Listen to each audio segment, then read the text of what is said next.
Okay, section 7.1 is about the Pythagorean theorem. So sure, you heard this a bunch of times before. The Pythagorean theorem is going to be a squared plus b squared is equal to c squared. But we're going to go ahead and take a look into this and figure out when we use this and why we're going to use this. So the first vocab word that we're going to learn is what's called a Pythagorean triple. And a Pythagorean triple is going to be the lengths of the sides of any right triangle. And remember, a right triangle is going to happen when you have a triangle that has a 90, when you have a triangle and it has a 90-degree angle. So if it has a 90-degree angle, that means it's going to be a right triangle. So this is an example of a right triangle. Now the other things. So you also know that you have Pythagorean triples. These are all examples of Pythagorean triples. So we have a couple of different ones right here. So we have what's called a 3, 4, 5, 5, 12, 13, 8, 15, 17, and 7, 24, 25. Now, you don't have to memorize any of these, but the more of these that you do memorize, the easier your life is going to be. And what this looks like, if I have a triangle, and this is a right triangle, and I know that this is a side 3, and this is a side 4, I know without doing the Pythagorean theorem that this third side is going to be 5 because of my 3, 4, 5 triangle. Let's do another example. If this is a right triangle, and I know that this side is 5, and I know that this side is 13, I know that this side has to be 12 because that's how a Pythagorean triple works. So whenever you know two sides, if they're in the Pythagorean triples, it's going to help you. Likewise for this one, suppose I knew that this side was 17, and this side was 15, I would know that this side would have to be 8 because that's a Pythagorean triple. Now, like I said, the more of these you memorize, the less work you're going to have to do in the long run. But one thing I want to bring your attention to is that suppose I didn't have a 3, 4, 5 triangle, but suppose I knew that the first side was 6 and this side was 8. If I know that one side is 6 and one side is 8, I know that the hypotenuse is going to be 10 because I just multiplied all of these by 2. Likewise, I could do the same thing if I was going to say, okay, well, suppose one side was 3 and one side was 12. Well, then I'd know that the third side would have to be 15 because I just multiplied the 3, 4, 5 by 3. So when you're doing the Pythagorean triples, the more you can memorize, the less work you're going to have to do in the long run. Likewise with your 5, 12, 13. If I know one side is 10 and I know another side is 26, I can easily find out that the third side is going to be 24 because that's how your Pythagorean triple works. It's just this Pythagorean triple and it's doubled because everything is multiplied by 2. And that's the same for 8, 15, 17, and that's the same for 7, 24, and 25 too. Okay, now let's get into a little bit more vocab. The first one is going to be a right triangle. A right triangle is going to be a triangle that has one right angle. And again, a right angle is going to be an angle that's going to be 90 degrees. So a right angle is going to be anything that has 90 degrees. So I'm going to have a triangle. Here's my 90 degrees. That's a right triangle. Now, the other two words are the two pieces of the right triangle. One of them is a leg. And your leg is going to be the sides that are adjacent to the right angle. And remember, adjacent means next to. So when I have a right triangle, let's go ahead and draw that over here. I have to have one right angle. That's what makes it a right triangle. The two sides that are adjacent to the right angle are this side right here and this side right here. That means both of these are going to be legs. Okay, and then the third vocab word is going to be the hypotenuse. And a hypotenuse is going to be the side that's across from. Another way to say across from is just by calling it opposite. So it's the side across from the right angle. So the side that's across from the right angle is this side right here. So this side is my hypotenuse. So I have two legs and I have one hypotenuse. The other really important thing that you have to know about hypotenuse is that this one is always going to be the longest side. That one's always going to be the longest side. So the longest side is always going to be the hypotenuse. Let's box that too. So hypotenuse is across the right angle, and it's always going to be the longest side of that triangle. Okay, now let's jump into the Pythagorean theorem.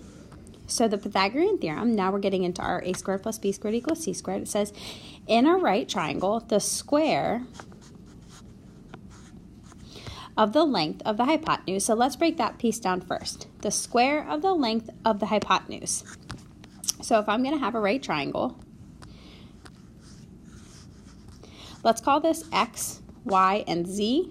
If I call this x, y, z, the square of the length of the hypotenuse.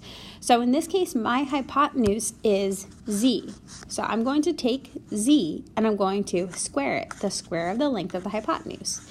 And then the next piece is going to say that it's equal to the sum. So it's equal to the sum. Sum means that I'm going to add two things together, right? That's what sum means. The sum of, what are we taking the sum of? And in this case, we are taking the sum of the square of the lengths of the legs. So my two legs are x and y. So it's going to be x and y, but it's the x and y squared. So z squared is going to equal x squared plus y squared. Your hypotenuse is always going to be that one that's on its own. And again, this is where the a squared plus b squared equals c squared comes from too. But your hypotenuse is always going to be, this one is going to be your hypotenuse. Your hypotenuse is always going to be the one that's by itself. Always. It always has to be the one that's by itself. Okay, let's get into some examples. So the first example says, find the length of the hypotenuse of the right triangle. So I'm going to go over this, and I'm going to go over this in two different ways. I'm going to do this the hard way, and then I'm going to do this the easy way. So let's do the hard way. This is my hypotenuse, so I'm going to have x squared. The hypotenuse is going to equal, and then the other two sides added together. So 8 squared plus 6 squared. When I simplify, I get x squared equals 64 plus 36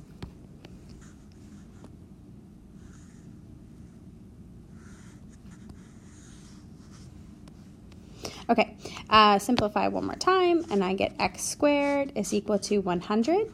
And the square root, so how do I get x by itself? To get x by itself, I have to take the square root of both sides. And when I take the square root of 100, I get x is equal to 10. So that's the quote-unquote hard way to do it. Now, the easy way to do it is to memorize one of your Pythagorean triples. Well, one of your Pythagorean triples is 3, 4, 5. So you have to say, okay, well, what did I do to 3 to get 6? Times 2. What did I do to 4 to get 8? Times 2. What am I going to do to 5 to get x? Times 2. So that's another way to say, oh, well, x is just going to equal 10. So there's two different ways to do the exact same problem. And you can do it either way that works for you, as long as you end up getting the right answer, whether you're using your Pythagorean triples or whether you're using a squared plus b squared equals c squared. Either one of those is fine with me. Now let's try this next one. We're actually going to cross off some of this. So I don't want you doing approximating any of this stuff. So you can cross this off. And I don't want you to even write approximately. I just want to know how high above the ground is the top of the ladder. So this is one where we're going to have to do this the long way. So my hypotenuse is going to be 16. That's the one that's across from the right angle. So I'm going to have 16 squared is equal to my other two. So x squared plus 4 squared. The next question, so let's go ahead and simplify this. And again, you're going to get a 4-function calculator during this chapter. So you're still going to have to simplify your radicals and everything, but this will make it a little bit easier. So 16 times 16 is going to give me 256 is equal to x squared plus 4 squared is 16. Subtract 16 from both sides, and I get x squared is equal to 240. Now let's go ahead and simplify that. When I get 240, let's see what goes into this. 2 and 120, 2 and 60, 2 and 30, this is not nice to us, 2 and 15, and 3 and 5. So this is going to simplify to the square root of, let's see how many 2's I have. 1, 2, 3, 4. 1, 2, 3, 4. What else am I left with? A 3 and a 5. Okay, so, and again, we are looking for square roots, perfect square. So I'm looking for groups of 2. There's a group of 2. Here's another group of 2. So I have a 2 on the outside. I have another 2 on the outside. And then on the inside, I'm just left with a 3 and a 5. So now my very last step is to simplify this again. 2 times 2 is going to give me 4. And then times the square root of 3 times 5 is going to give me 15. And that's my final answer. 4 times the square root of 15. All right, now let's jump on to example 4. Example 4 says find the length of the hypotenuse of the right triangle. So again, I'll do this the easy way and then I'll do this the hard way. Let's do this the hard way first. This is my hypotenuse, so I'm going to have x squared. That's going to equal 24 squared plus 10 squared. So I'm going to get x squared. Again, you're going to get a calculator on this portion. 576 is equal to 100, plus 100. X squared is equal to 676. To get x by itself, I'm going to take the square root of both sides, and I end up getting, use your calculator for this, and I end up getting x is equal to 26. So that was kind of nice and easy for us. Now the other way to do this, the easier way to do this is to recognize that this is another Pythagorean triple. This is a 5, 12, 13. What did I do? Make that a little smaller. What did I do to 5 to get 10? Multiplied it by 2. What did I do to 12 to get 24? Multiplied it by 2. What am I going to do to 13 to get x? I'm going to multiply it by 2. And shocking, what do you get? X is equal to 26. So again, there's 2 different ways to do this, but you can always go back to your Pythagorean theorem, and you can always do it that way if that's going to make life easier for you. Now, your homework, you're going to have to finish your extra practices, and then you're also going to have to do the bookwork and the worksheet along with this, only because you guys had the snow day that day. So a couple mistakes on here. First of all, if you are still listening, I want you to draw a picture of the cat in the bottom left-hand corner of this page. So if you're still listening, draw a cat in the bottom left-hand corner of this page. Now, so I want you to not pay attention to this, right? Don't pay attention to that. I don't want you to approximate. I want to know how far away that is. So how far away from the back, whatever. From the next one, find the area of the, oh yeah, let's actually add a picture for this one too. So the picture for this one is a little bit tricky. So this tells me that the ramp is 6 feet long and the truck is 3 feet above the ground and they're looking for X. So that's the diagram for that one. For number 3, the diagram should look something like this. So it's an isosceles triangle. This side is 20, this side is 20, and this bottom side down here, this whole entire thing is 24. So that's that whole entire thing. And I'm looking for the height. I'm looking for that. Now be careful. That's going to split this piece, so be careful about that. And again, this one is wrong too. I don't want you to find the area. I want you to find the height. I want you to find the height of that. Okay, and then find the length of the hypotenuse. So that one's an easy one too. So your homework, and I'm going to put this on the portal too. Your homework is to finish the extra practice. That's this. And to do the bookwork online.